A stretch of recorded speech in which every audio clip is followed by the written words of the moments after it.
From the world of AV programming and control with James King, I'm Steve Greenblatt, and this is Ask the Programmer. Hey, James, I'm glad we're back for another interesting episode and another great conversation between us. How are you? I'm doing great, Steve, and I always enjoy our conversations and seeing where they take us.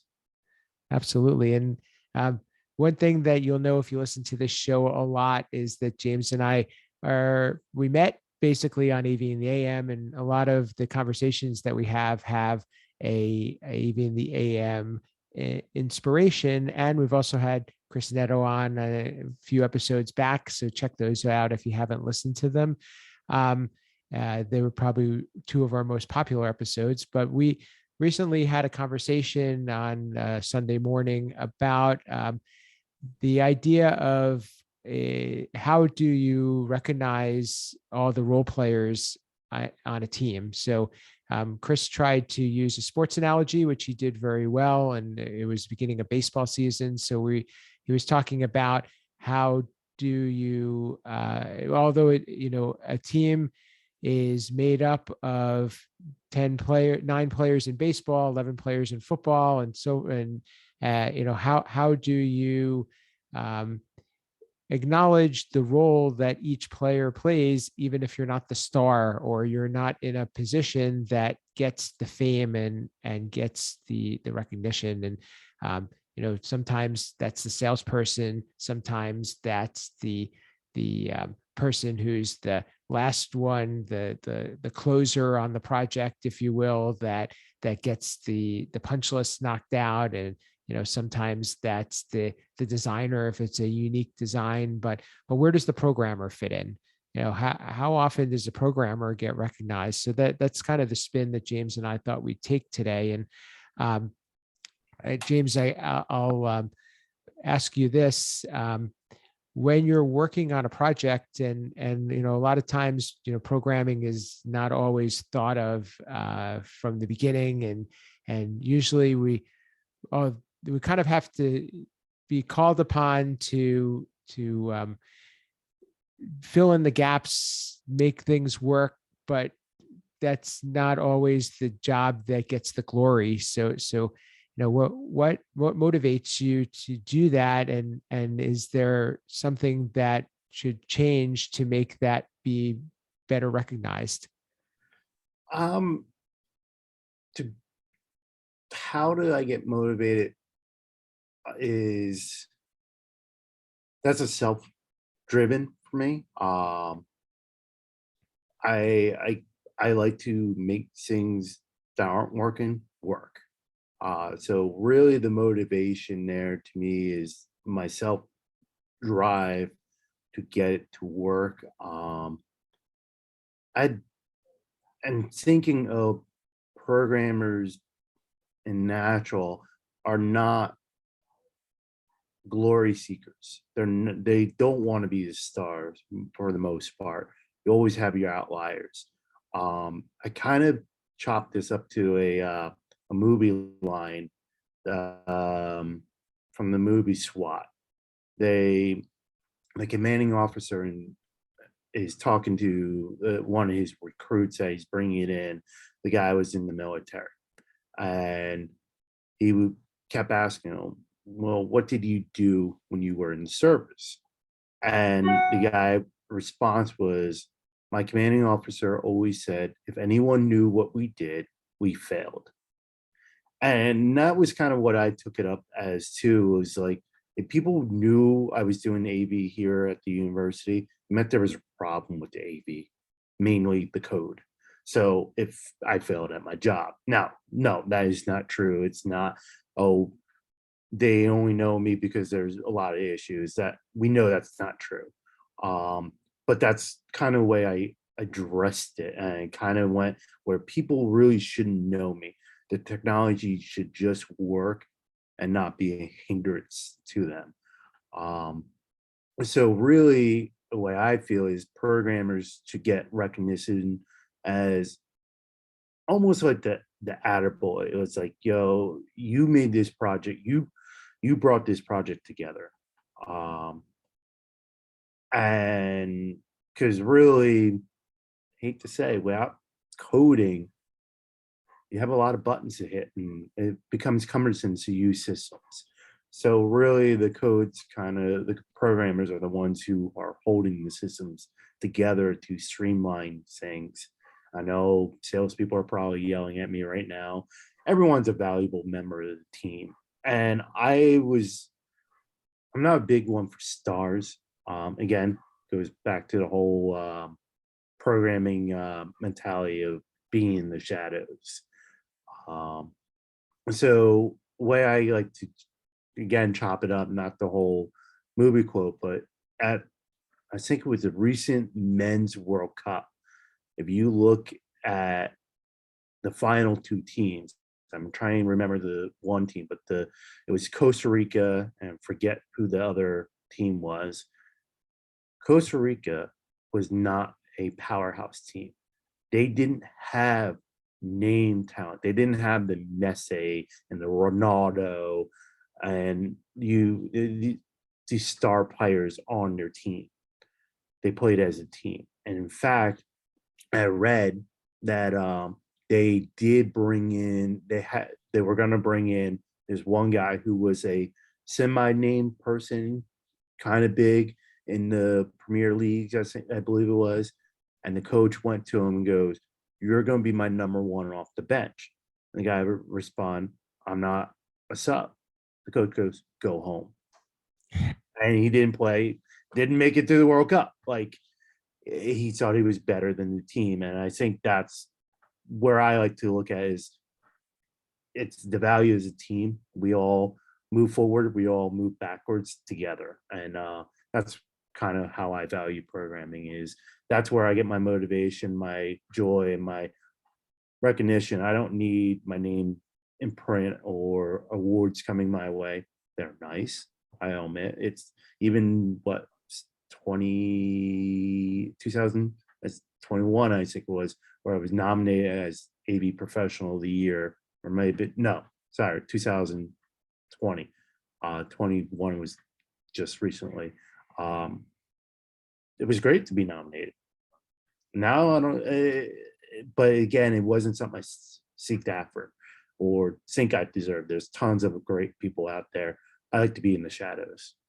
Long answer to a simple question. Yeah, it's interesting because I think that's probably the personality of a lot of programmers. And actually, one of the things that I mentioned during that Twitter conversation is that I'm a big fan of personality types. I do a session on that, and one of the aspects of that is that if you're a certain personality type, you need that public recognition, and you need that motivation, and you need those pats on the back and the compliments, because that's what drives you, and it's important for you to win awards and recognition, because that's just who you are and how you're wired. But on the flip side, it's not for everybody, as you mentioned. So I think programmers, as well as some others in the industry, prefer to be low key. They prefer for somebody to acknowledge them in private, or just, hey, give them a note saying thanks, or just give them a quiet praise versus being put on a pedestal. And it's very much uncomfortable, honestly, for those people that don't like that. It almost would work as a negative and be demotivational if they were acknowledged in a way that didn't suit them, and because it would make them very uncomfortable.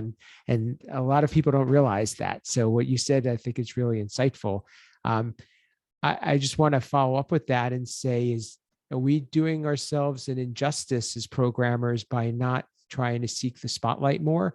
Because if, a lot of times, and I think this is part of why we got together and why we do this show and why we're trying to build community, is we're trying to gain recognition and understanding for what we do and the value of what we do, and how we can help do what we do better. So are we doing ourselves a disservice by not trying to grab the spotlight more, or maybe there's another way that we can do that? I'm just curious, because it almost seems like they're kind of competing forces there. I think they are, and I agree. I think we are, in a way, doing a disservice by not seeking that out, because we can't truly show our value because what we do is underlying. The way I kind of chop it up in a classroom is, if you're sitting there explaining the cost of the equipment, and it's not even going to the programming side, but just going to the cost of the equipment, an end user can understand the difference between a very cheap, dim looking projector over a high quality, bright projector. They can physically see the change. You can show them those change. You can show them the value they're getting with the money they're spending on the more higher end equipment. We can't do that code. So how are we showing our value? It's like people are looking at us as a line item and going, well, why am I spending 50 grand, say the random number in my head, for a programmer? Like, where's that value? Where's my value at? Where is that at? And because we're not the seeker of this spotlight, people were even like we're underseen, we're undervalued, I feel. And we know that, hey, we make it look easy, but that's because we spent all the hard work to make it look easy, and we learn what we need to do without going for the spotlights. So I do feel we do a disservice. So how do we change that? Not in regard to you know, saying that we need to be different, but what can we do to draw more attention, I guess, to what we do and the value we do? Because I think we all want the recognition in some regard, and the respect. I think it's maybe the respect than the recognition, the respect for what we do, and the value put on the importance of what we do. It may not be us, but we want there to be an acknowledgement of, hey, you know what? Like you said, you made this easy, but it's hard work to make something easy. And that's, I think, something that needs to be thought about. And there maybe needs to be more of a concerted effort on the part of people like us. Maybe it's writing, maybe it's getting involved in more podcasts, maybe it's figuring out a way to demonstrate to the audience, teaching at an event, how what we do, what goes into what we do, and why it's so important. Um, I I would say, because a lot of programmers' personality, probably the best way to do that is to get champions. There are people out there. I'll use myself as an example. I'm more of a outgoing person. I am a shyer person. I do tend to keep to myself, but I don't mind putting myself out there. There are programmers who will not put themselves out there. We know you guys are listening, but you never comment. Like, come on, guys. So get those champions. It may be, your boss, your supervisor, who is not a programmer, who but understands, I hope, your value that you bring to your team. And then get those spotlight seekers who will share the spotlight, maybe not point it at you, if that makes you uncomfortable, but will say, hey, this project might not have gone as well if Steve did not provide the programming. Now, didn't put the spotlight on Steve, it'd say, hey, well, but it kind of say, hey, he was a valuable member of this team to bring this project together. So you got to find champions. I feel probably the best way, the people who will be the squeaky wheel for you.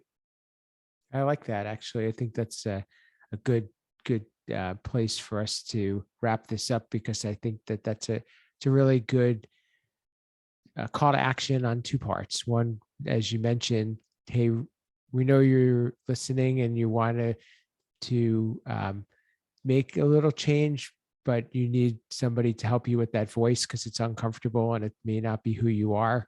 And I think one of the things that you and I are trying to do, and not that, as you mentioned, we may be more outgoing than others, but we're also not as outgoing by nature as extroverts, let's say. We're trying to make more of a name for the importance of what programmers do and provide more understanding and recognition and clarity to the value and the challenges. And that's kind of probably a good way of us wrapping this up. It really comes back to why Ask the Programmer exists. So thanks for pointing that out. You're welcome. How do people get in touch with you and learn more about what you're up to and continue the conversation? As always, you can find me on Twitter, AB_James King. I'm on LinkedIn. Don't use it much. I am a HETMA board member, so anything with HETMA, I'm involved there. And then I do write for the AV Digital Magazine, the IT and AV column. But definitely, we want to hear from you guys. Reach out, send us a message. So if you don't want to be in the spotlight, hopefully we can help bring value to you by being that light for you. I like that. For me, you can reach me at Steve Greenblatt on social media. I do write for AV Network, and I also write for my company blog at controlconcepts.net. And also a host of another podcast called State of Control on avnation.tv. So if you like what you hear and you also want to hear more in a different format, tune in there. And as James said, we want to try to be that voice. So please reach out and provide feedback and let us know that you're listening and share an episode. And this is a great way for us to help to create more visibility for what programmers do and the value they provide. And as we mentioned at the top, check out AV in the AM with our friend Chris Netto on Sunday mornings. If you like Twitter, it's a great, interesting chat. It's kind of like reading the Sunday paper of AV, and you get to join in or just listen. But it's a good way of catching up on some of the discussion topics in the industry. So that's Sunday mornings at 8 a.m. Eastern. With that, this has been Ask the Programmer.